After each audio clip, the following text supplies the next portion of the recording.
TheBeerFriends! I'm Brad. I'm Paul. I'm Phil. Today, we're doing Yards, Ales of the Revolution. I have a hat. We all have hats. Yes, we all have hats. Made in the true So, revolutionary well, I'm style. gonna say, oh jeez.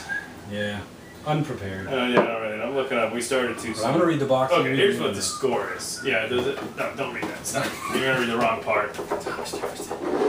Okay, as much as I can remember, we'll go with that, because that seems to be useful.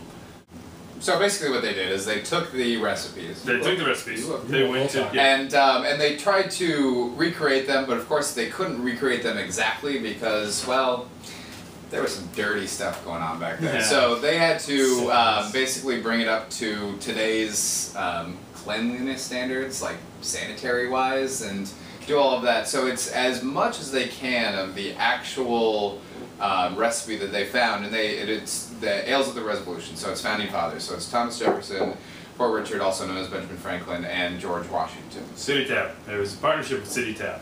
Right. Thank you. We're good. We got that right. You can tell the rest of the story. Yep. So this is part of the series of the Ales of the Revolution. Thank you, Yards.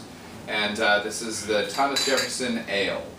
The Tavern Ale. The Thomas Jefferson. The Tavern Ale, which is the 8 ABV. Yeah. Yeah, that's strong. So this said this was ingredients that were specified and grown on his Virginia estate. Yeah, it says a strong golden inspired by Jefferson's original recipe, which called for ingredients from his Virginia estate, namely honey and rye. It's not that it doesn't taste like 8, but it tastes like a different 8 than we're used to. I agree. Because it's a strong beer. It's bitter. It's bitter. And not bitterness. Well, not I mean, hot bitter. No, because back then it would have been English style bitters is what they would have done. All right, so we're gonna go ahead and review these. So this is the first, or the one of the. This is the Thomas Jefferson Tavern Ale. TJ's Tavern Ale. TJ's Tavern Ale. It's 8 ABV. I'm gonna give it probably a 7, and the reason why is because it's good. I don't like it as much as the other two, and I've cheated by having it. Oh, what have you done? Don't break the magic! It's either yes, we had the other two the prior 2 weeks, or the next 2 weeks. Add them. It's I've been to Yards Brewing Company and had them on draft. Full disclosure. Delicious. It's so good. It is so good. So like this is good, and to be quite honest, if they didn't have the other two, that's probably giving a lot away. But if they didn't have the other two, this would probably be higher. But it's like, now that this is the only beer outside of Dogfish Head that I've ever had that's like a historical beer. That they found some old recipe, like the Ancient Ale series. And the Ancient Ale series isn't straight beer.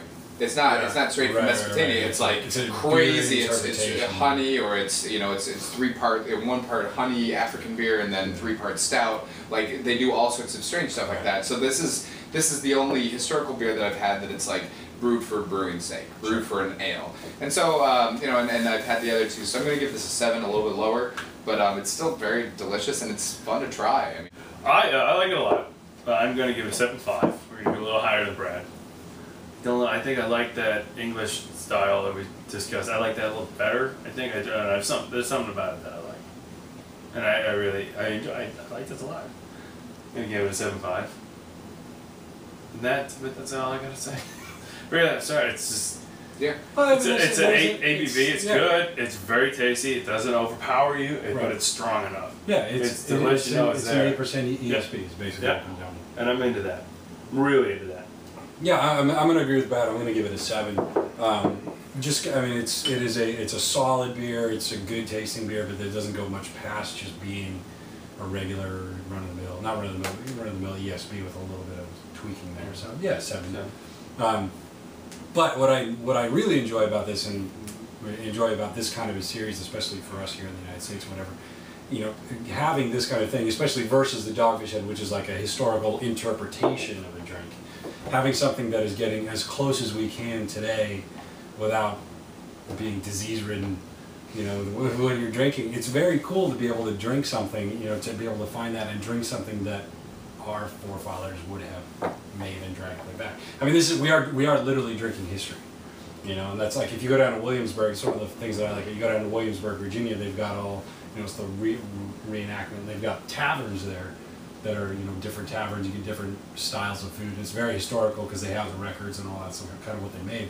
But they also, each of the taverns has their own beer because they have, which is brewed, you know, elsewhere. But you know, it's all. Yeah, but it's a recipe. But it's yeah, exactly the same historical recipes from that tavern back in like the 1700s. You know, so it's like very specific for it. It's like McSorley's here, I think. Yeah, exactly. Sort of And it's very cool to be in that kind of and be able to actually taste something from, you know, the history of our country, and be like, wow, you know, this is actually pretty close to what Thomas Jefferson would have been drinking when he was writing the Declaration of Independence, because he was probably drunk.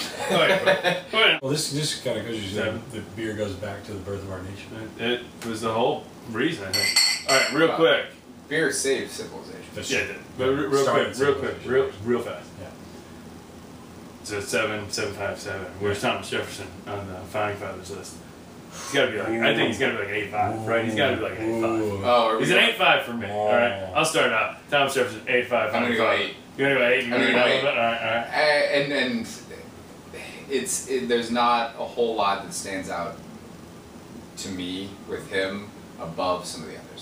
But it's specifically about these two? I go 9.5. Wow. He's one of my favorites. Yeah. No, absolutely. Yeah, the Declaration of Independence. Yeah, all of his yeah.